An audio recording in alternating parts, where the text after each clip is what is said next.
I would like to welcome you to today's webinar, Assessing Soft Skills to Dramatically Improve Your Recruiting Results. My name is Arlene Itori, and I'm a webinar coordinator for the Outsourcing Institute, and it is our pleasure to be the co-host of today's event with XP Consulting. I'll be working in the background to help answer any technical or general questions that you may have. But before we begin, I'd like to quickly tell you about a few tools that you'll be able to use throughout today's session. First, we encourage you at any time during the presentation to submit your questions to today's speakers. To do this, click on the questions box, type your question in the space provided, and click on the Submit button. During today's presentation, we'll be asking a poll question to get to know you better and to help ensure that the content is relevant to your specific needs. When the poll appears, be sure to select the answer that best fits the question. Today's webinar is being recorded. You will be receiving a follow-up email in approximately 2 days, which will include a link with today's recorded webinar. The webinar recording and the presentation slides will also be available at outsourcing.com. So without further ado, I will now turn it over to our moderator, Frank Casale, founder and CEO of the Outsourcing Institute, for the formal introduction of today's speaker. Thank you. Great. Thank you, Arlene, and welcome. Good day, good morning, or good afternoon, depending on where you are signing in from. We have a very interesting topic we'll be addressing today, and a great presenter to help us address that topic. For those of you who haven't attended OY webinars before, our goal is to make this informative and to keep it as interactive as possible. So as Arlene mentioned, should you have a question, please submit it as you think of it, and I will do my best to help facilitate a response. My goal here today is really to just be moderator and make sure we get your questions answered. Should we, as in the case of some of the discussions we have, should we run a little bit short time on the back end and we have remaining questions, I'll see to it that myself and or today's speaker follows up shortly after the session to make sure we get all the questions answered.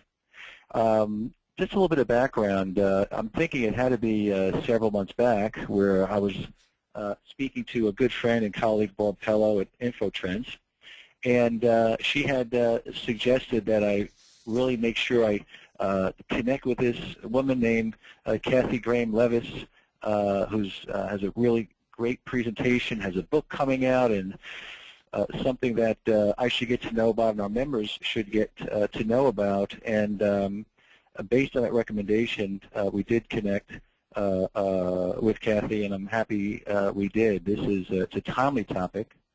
It's a great presentation, and fortunately for those of you in attendance, that Kathy has offered to provide a copy of this book to each of you in attendance, should you like it, and we'll talk a little bit more about that throughout the session. But if you're interested in today's topic, I'm sure you'll be interested in Kathy's book.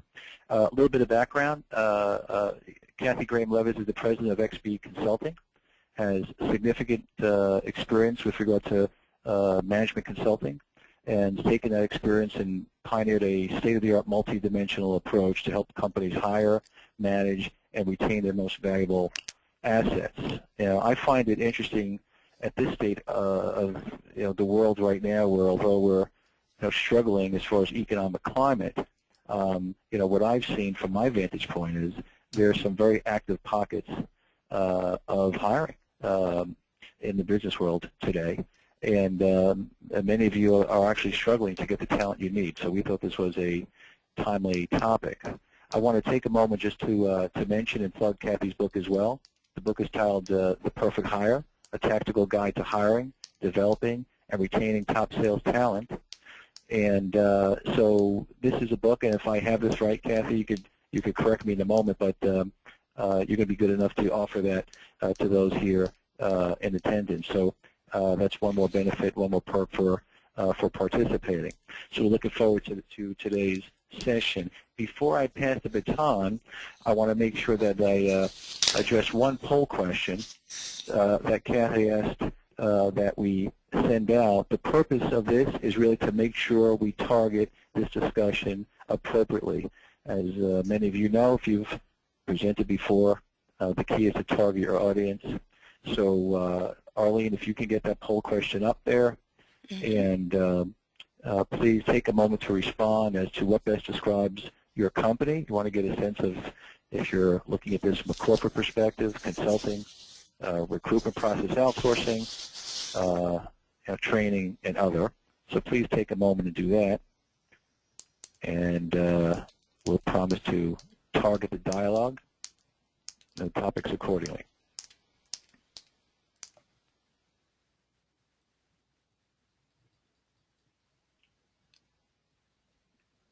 And just say when, Arlene, when you're ready to. Yes, I'm going to close the poll in 10 seconds.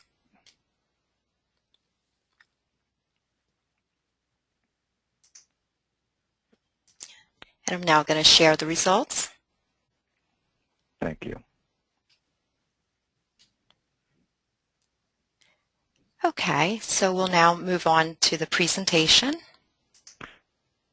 And we first have the Outsourcing Institute slide. Yeah, so here's just our quickie commercial, and the purpose of this is for those of you who are not familiar with OI. We never used to have this slide, but lo and behold, we found out that beyond members, there are those of you who just hear about these webinars and sign on. Just a quick overview that we are the largest network of outsourcing professionals with over 70,000 members.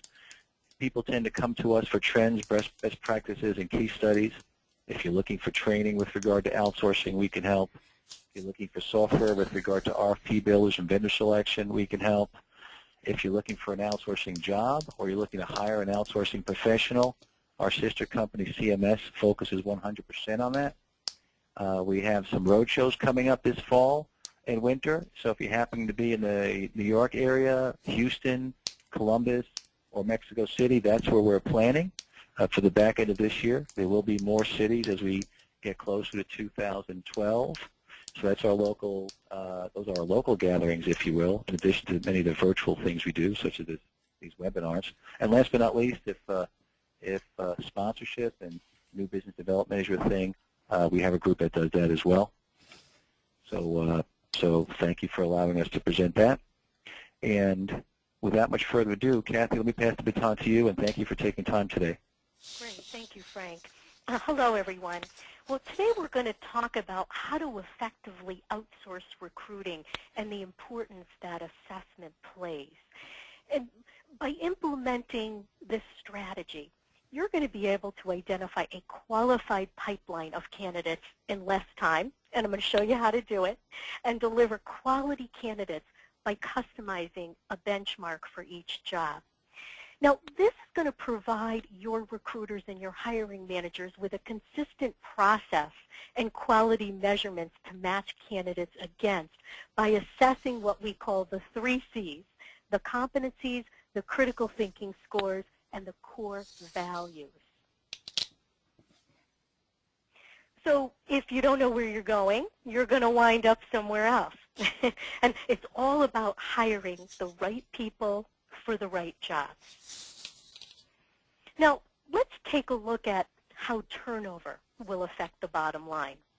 So in our example, this company has 1,000 employees, and the average employee salary is $50,000. And this company has an annual turnover rate of 25%.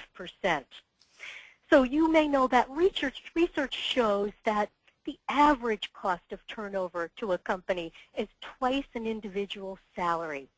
So again, we're looking at about $100,000 per employee. So for a company with 1,000 employees at a 25% turnover, it's about 250 total employees. And you know what this is going to cost this company in a year? $25 million. Now, even if we're able to reduce the turnover rate by just 5%, that would save this company $5 million over the course of the year. Now, hiring and retaining the very best people represents a competitive advantage for your business. So how do you really deliver quality?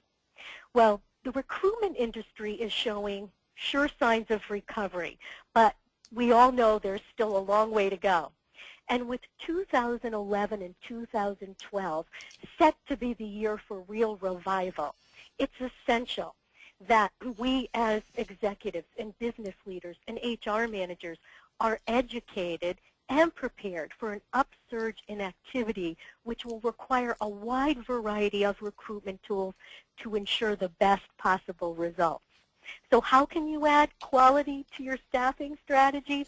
Well, an evidence-based assessment system is essential to objectively measuring pre-hire quality.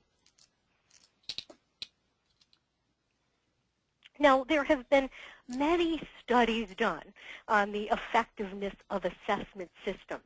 And here we're looking at an example from a study that was conducted at Michigan State University. Now, companies who utilized a traditional hiring strategy without implementing an assessment strategy only made a successful hire 14% of the time. Organizations who implemented an assessment strategy into their hiring process made a successful hire 75% of the time. So if we were to look at 100 candidates according to this study, 86 of those candidates would result in turnover without an assessment strategy. Okay. Kathy, where can RPO help in addressing this? Arlene, there are assessment tools that provide consistency in the hiring process. And as Frank mentioned, we've built an assessment system and we have other competitors, but you need to consider adding tools like this into your hiring and your outsourcing process. So let me show you, here's a strategy that works. So it begins with identifying a qualified pipeline of talent and then customizing a benchmark for each job. And what this does is it provides consistency, as I mentioned, amongst your hiring managers and your recruiters, and it gives you empirical data to match candidates against, including the 3 C's, the competencies, the core values, and critical thinking. Now, you need new ways of dealing with the hiring dilemma, so you do, in fact, need out-of-the-box thinking. But let me show you what a good strategy looks like. Now, most recruiting strategies are focused on the technical skills and the experience of potential candidates. And today, I'm going to show you a simple process to adding the soft skills and the problem-solving skills to increase the qualities of your hires and reduce turnover. So why assess your candidates? Because the quality of hire is a major factor. And the quality of hire can, in fact, be predicted. And how do we do this? Well, it begins with a job analysis and competency modeling to identify the essential skills, the soft skills, behavior, knowledge, and abilities. And this also allows you to design a framework within common competencies. And you want to choose tests and questions that evaluate unidentified competencies, experience, values, and work style. And of course, ensure the process is valid according to legal and professional standards. And I'm going to talk a little more about this in a moment. But let's go over the process to see how it comes together to increase the odds that our recruiting efforts will be successful. Now, we know there are measurable benefits to adding an assessment system into your hiring strategy. Let me give you a couple of examples. First, phone interview time is reduced by 10 to 20%. Submit to interview time is also reduced by 15 to 30%. And then submit to interview ratios will increase by 15 to 20%. Okay.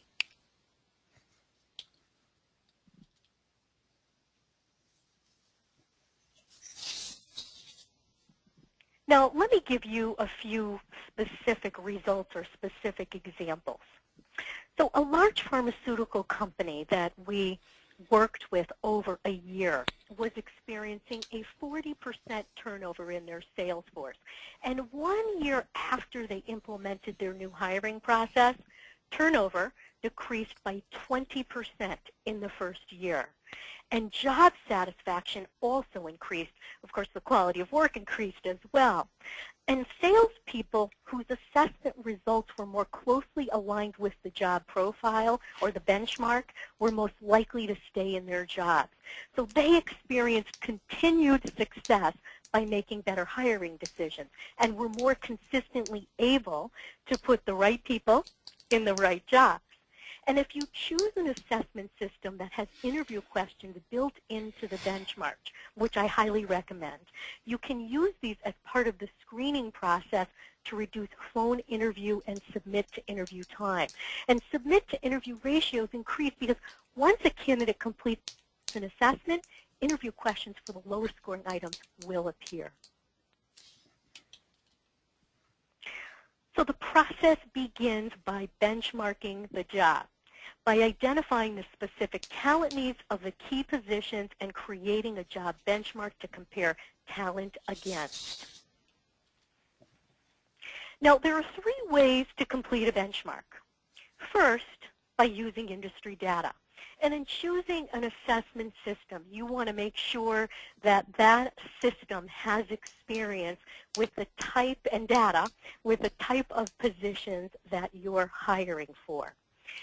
And the second way a benchmark is completed is hiring managers or subject matter experts. People closest to the job complete an online survey. Now, the pharmaceutical example I shared with you a few moments ago, they also chose to assess their current performers in the position. And what they found was when they matched that data against the benchmark, they had a C-level group of performers.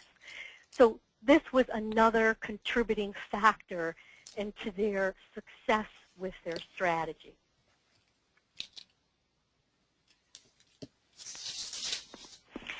Now, you also want to make sure, as I mentioned a moment ago, that the system that you choose includes sample interviewing questions based on the benchmark itself. So once you create a benchmark, the system should then match interviewing questions specifically against those items that you've defined are most important to the job. So make sure your system includes interviewing questions that specifically are for identifying the soft skills and the problem-solving skills for your positions. This is an example of one, and on the next slide, here's another example of the types of interviewing questions that you can get from a good benchmark.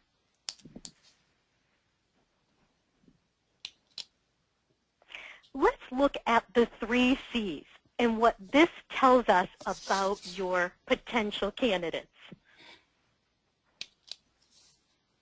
Now, what we're looking at here are the top 7 competencies that are required for superior performance in the position. And notice the color.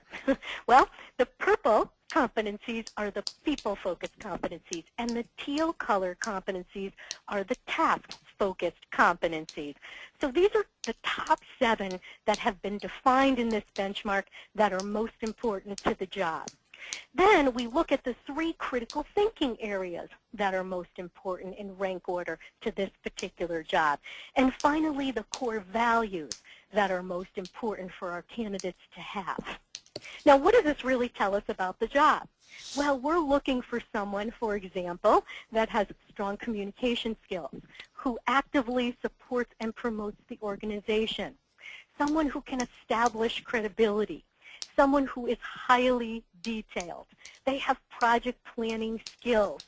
They remain focused despite obstacles, and they are flexible. They have flexibility. They have the ability to work effectively with different groups and different situations. Now here, this information looks at the top 12 competencies that are important to the job.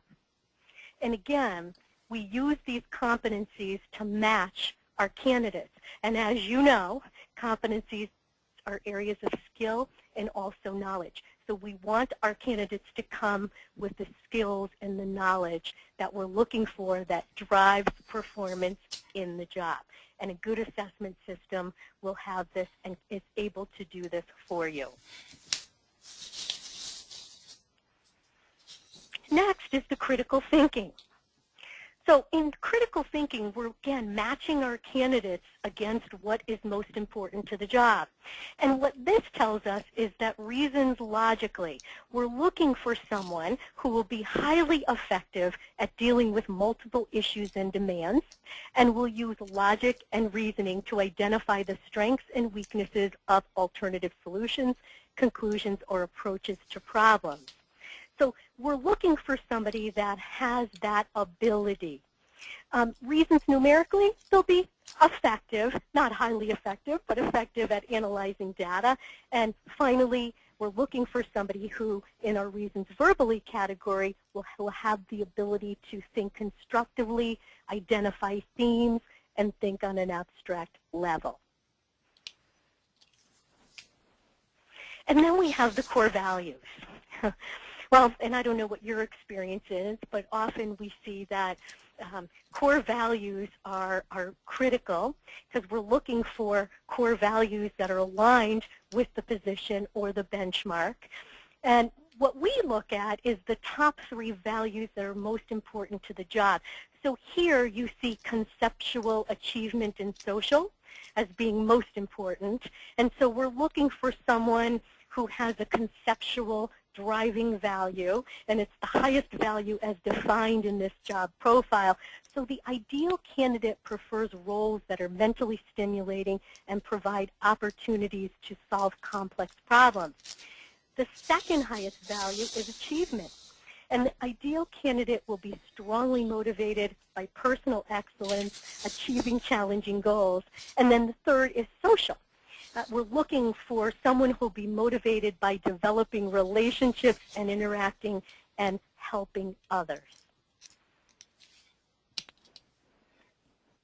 So the process begins with identifying the core values.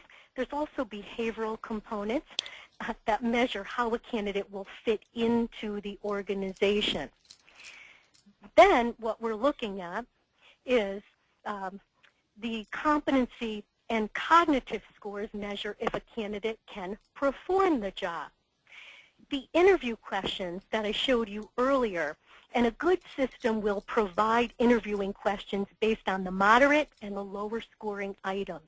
And you want to be able to view reports by looking at summaries or easily access more detailed information if you need to make the process simple. But a recommended high, moderate, or low score is provided as part of the match for all of your candidates. And let me just show you a couple of quick examples of the tool in action. So on the left-hand side, we have an example of a benchmark report, which shows the top 7 competencies, the critical thinking, and the core values of the driving values we're looking for in this position. On the right-hand side, we have an example of a candidate's scores. You can see the green is a high fit, the yellow is moderate, and the red is low. And this gives us a quick snapshot and shows us that 4 out of the top 7 competencies scored as a high fit, 3 as a moderate for this candidate, and 1 of the critical thinking scores as a high fit and 2 moderate, and of course achievement scores as a high fit and conceptual and social scored as a moderate fit for this candidate. But in looking at the overall competency fit, we see that this particular candidate is a moderate fit. And again, we're looking specifically at the soft skills and the problem-solving skills for your position. Finally, we have the profile or the benchmark against the critical thinking and how this candidate did. And this shows us that this candidate will be a moderate fit when it comes to the reasons logically, which is our highest scoring area in our benchmark. Reasons verbally will in fact be a high fit, and reasons numerically will be a low fit.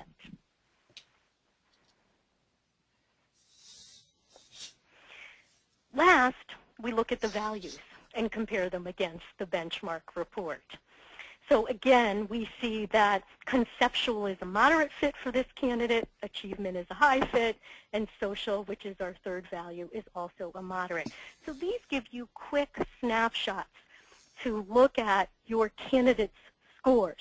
And there are more detailed information that you should be able to access as well to help streamline your process. Kathy, Frank here. A question that came in from one of the attendees, and it's kind of a basic question, but probably a good one to address if you could, and it has to do with the difference between soft skills and hard skills. And if I could add on to that question, I'm curious, which is the one that you see, within your client base that people tend to struggle with the most, or maybe the ones that they screw up the most? Yep. So I think that that's a wonderful question. So the hard skills come in with the technical skills. And, this assessment strategy that we're talking about today really focuses on the soft skills and the problem-solving skills. And you can assess hard skills in many different ways. For example, if someone needs to have Excel skills or certain computer skills, those would be separate from really looking at their problem-solving skills and the data and their competencies and certainly their core values. And so I think where people struggle the most, as I said earlier, they're good at hiring based on the technical skills and the experience of the candidate, but where they fall down is the soft skills and the problem-solving skills. And what happens is 6 months after hiring someone, you learn what you could have learned before you hired them with a good assessment system and implementing a good assessment system into your strategy. Mm-hmm. Thank you. Great. So let me just touch upon the behaviors before I share with you 7 things to look for in a good assessment system. And so the behavioral component, as I mentioned, is really designed to look at how an individual is going to fit in with your organization. So this isn't used as on the fit score for your particular candidate, but it does give us some good information on how the person will align with the hiring manager and the organization. So for example, in this model, this candidate indicates that he's going to be a strong motivator and also supporter of others, that he builds integrity through consistency and reliability. He's persuasive in expressing his ideas and also opinions, and can be persistent and visionary. Now, with every strength, overextended becomes a weakness. So we can see that this particular candidate might overstep boundaries and authority in order to get things done. He can be impatient and frustrated with others who might make slow decisions. And one other example is that he may move quickly to action without thoroughly exploring all the alternatives or considering the resources available. And one of the things that I think is important in choosing your assessment system, and we're going to talk about this as well, that you can use it for development purposes, because once you've made the investment and you've hired the candidate, you want to be able to use that and convert it to a development report. So you're setting up your new hire for success the first week on the job. Kathy, a question just came in. Attendee would like to know where they can find a great assessment testing source. Mm-hmm. Well, again, I can recommend several, and I will also make the recommendation that I'm here to help as well. And if you're interested, please contact me. Customarily, we always give our people who are requesting and researching this type of thing, a free test. So it won't cost you anything. And by the way, you should do that with any system before you make the investment. You really want to be able to test it out. So typically what we'll do is provide a benchmark report, take some of the top performing candidates in a particular area, and have our customers test that out even before they make that investment. And any good system will allow you to do that as well. So happy to make that recommendation, and feel free to contact me. And I think we'll be providing some contact information as well on our system, or I can give you a good comparison on some others, depending on the types of positions that you're looking to hire for. Okay, thank you. Great. So let me quickly show you the 7 things to look for in an assessment system. So the first component, next slide please, is the benchmarking. We talked a lot about the benchmarking component today, but you want to consider some basics. First, benchmarking, reliability, compliance, measuring multiple areas. But the benchmark is used as your guide in the selection process for what to look for in potential candidates. So always use an assessment system that is designed for job profiling and, again, allows you to compare your top candidates. And you don't want to use an assessment system to screen your candidates out. You always want to use it once you've narrowed down to your top candidates, and that's how it should play out in your strategy. Next, is the system validated and tested for selection and development? So make sure that the system has. This will provide some assurance that the items have been tested and drive better performance within a specific job category. And as you may already know, the use of employee selection tools must comply with all professional and legal requirements, and this is in order to minimize risk. So the tool must meet the American Psychological Association standards, the Society for Industrial Organizational Psychology, and the Equal Employment Opportunity Commission. Hey, Kathy, let me address that for a moment. It's an interesting point. I'm assuming most executives, HR leaders, business leaders, conceptually get that. Are there areas that are maybe gray areas where people tend to get in trouble or close to it as far as types of questions they ask? Yeah, Frank, I think that your question is a good one. I think the biggest mistake when companies go to add an assessment system into their hiring strategy is, it might not be validated for selection. And you really want to be careful of this because it could get you into trouble. And we find that the hiring managers, once they become accustomed to a system and they see that it can really work, they tend to rely on some of those results. So we need to make sure, again, it's part of the process, not the process. So, yeah. Right. So next, you want to make sure your assessment system measures multiple areas. I showed you some examples today with the 3 C's. And what's important about that is, and Frank, this is another answer to your question, when you measure just 1 or 2 areas within an assessment, you are not getting a complete picture of a candidate. And that's why it's important to measure multiple areas. So that's something else to look for. You don't want a one-dimensional system. You want to make sure that you can see the complete picture of your candidates. And of course, does it include interviewing questions to train your recruiters, train your hiring managers? So it's highly recommended that you choose a benchmarking tool that creates interviewing questions for you based on the core areas that are most important to that job. Again, this is all about the soft skills and the problem-solving skills because most of us are really good at identifying interviewing questions based on the technical skills and the experience that we are looking for our candidates.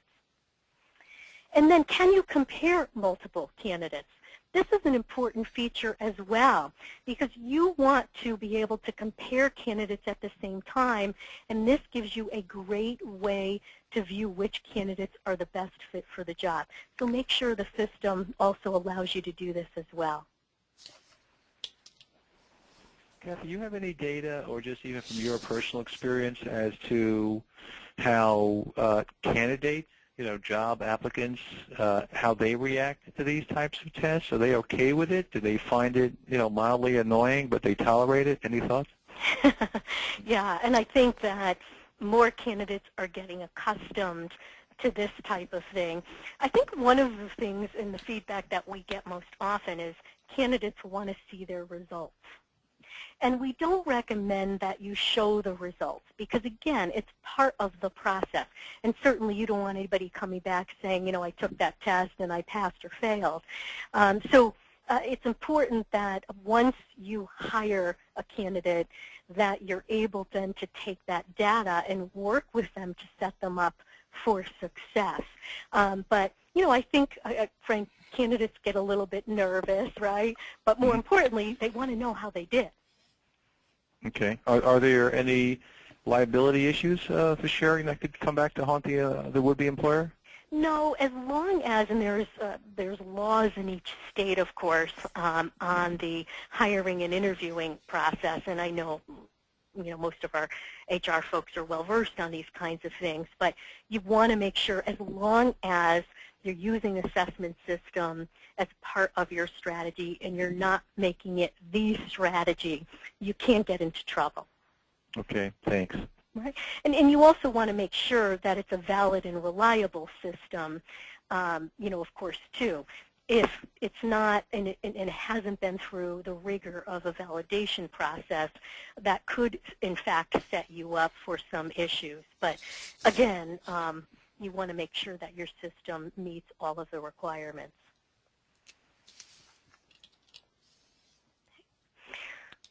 So, ask yourself a couple of questions. First, are you turning people over at an unacceptable rate? And do you have the right people with the right skills in the right jobs? And ask yourself, do I have the right profiles? Are you getting the best performers? Go back and do a good self-assessment because it starts with having the right people in the right jobs.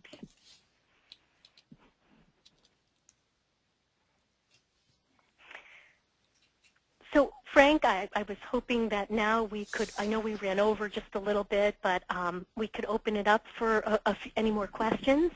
Super, sure. Next question I have, and thank you for sharing that. I know there's a lot we had asked you to crunch into a short amount of time here to allow some room for questions. Obviously your approach, and I agree, by the way, is really driven by and is kind of built around data, right? Measurable data. Do you eliminate kind of what's the word I'm looking for? Just kind of a gut reaction, right? People's just a general sense. I guess is there any? Do you recommend people allocate anything in their thinking for just kind of a gut feel they get for someone? Well, and I think, and I want to make sure I understand your question too, Frank, that we are often, our hiring managers do go by their gut, and we want to eliminate that. And we can eliminate that or reinforce some of the thinking by using validated and reliable data. And again, I think by measuring multiple areas for your candidates, because you have several different measurements, you're really going to have a clear picture on what those the skills and the abilities are of your candidate. So, Frank, hopefully I answered that. Okay, no, fine. No, thank you.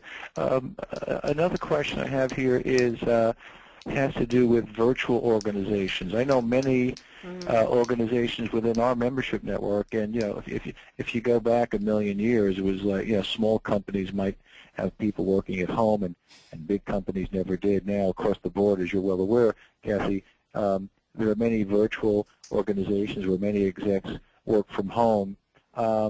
Is there any difference as to what you're advising your clients with virtual organizations, what to look for in these softer skills and in a more traditional work environment? Yeah, and I think that's a very good question. And we don't look at skills for the virtual environment specifically, but we know that there are certain skills that are required of someone. So, for example, that person has to work well independently. They also have to be self-motivated. So you can get at assessing some of those abilities in your candidates to determine if that type of setup is appropriate for them. Mm-hmm. But our assessment system doesn't specifically align with the virtual world. I don't know of a system who does that specifically. One of the things that we would do in that case is pull out all of the items that are most important and then match our candidates up against that. And I'm certain that other systems, have the ability to customize that kind of data for you. Mm-hmm. And so maybe you can help us all understand a little bit more about your organization and how someone would work with you, and the types of services you provide. I mean, you've touched on a couple of different things here that lead me to believe, well, okay, there's a technology component to the solution, there's an advisory component to the solution, maybe there's training or something else. What role do you play within all of that? Yeah, thank you, Frank. And I just want to say that an assessment strategy can work for small or large companies, because oftentimes I think that we're all budget conscious today, and we all think, well, this is so expensive, or it's just going to increase our cost of hire. And there is an affordable way in which you can do this, no matter what size your company is. And I would say if you want to see how this works, please call me. I think I said this earlier, but we historically have all our potential customers set out to test out the system at no charge. And Frank said earlier, anyone who's attended today who would like a copy of the book, I will be my contact information is here. Please let me know, and I would be happy to send you a complimentary copy of the book to give you further information.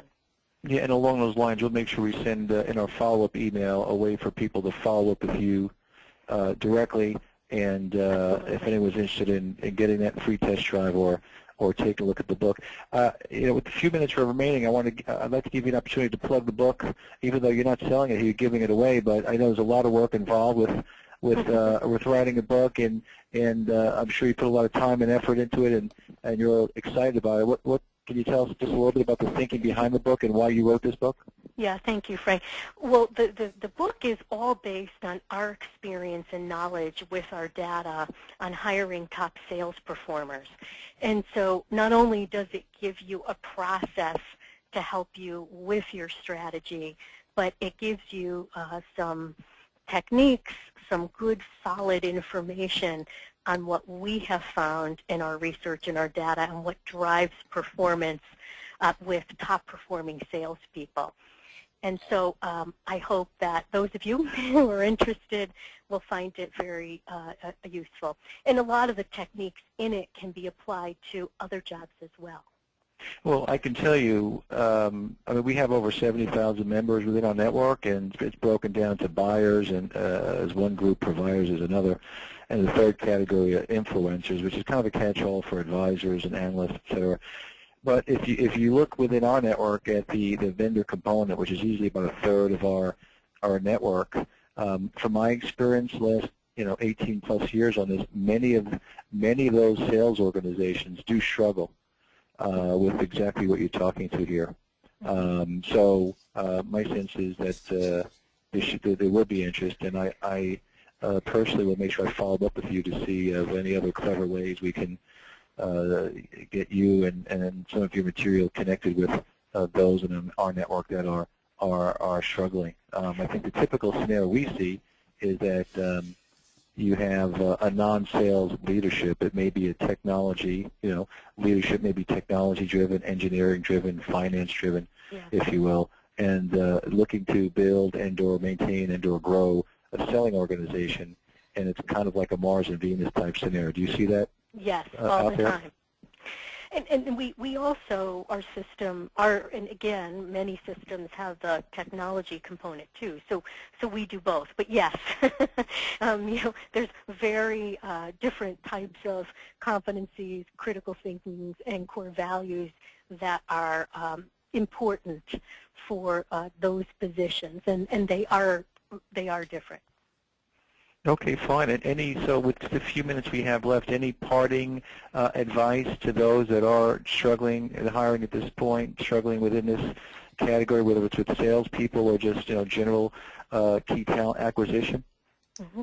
Well, and I think please look into an assessment strategy if you're not currently using one within your organization. Test one out that you might like, see how it works. And please, if you have any questions, I'm happy to help. I also have many white papers on our website. It's xbconsulting.com on this topic, so feel free to visit and use and download those as well. Great. Arlene, maybe we should move to wrap. I know maybe there are one or two other slides that you want to show as far as contact information and anything else. Yes.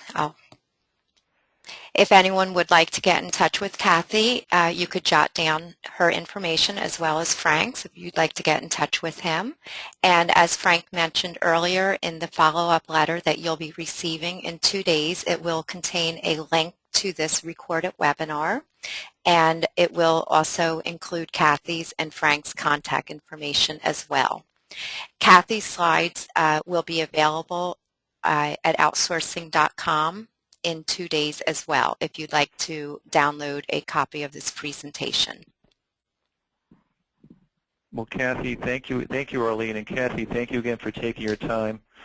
I know Thank you for having me, Frank. My pleasure. Again, timely information. I know I personally will take you up on an offer to get hold of this book and read it from end to end. So thank you so much. And as Arlene mentioned to all of you in attendance, if you want to kind of revisit these slides or kind of listen to this again or share with a colleague, we'll make sure that we get the recording, we load it up to our site, and the link will be in the follow-up email. Once again, Kathy, thank you again for your time. Kathy Graham-Leviss, President and founder of XB Consulting. And a shout out and thank you to Bob Pello for making this connection and teeing this up for us. And as always, Arlene, great job in producing today's session. Thank you so much. And to everyone in attendance, have a great day. Thank you.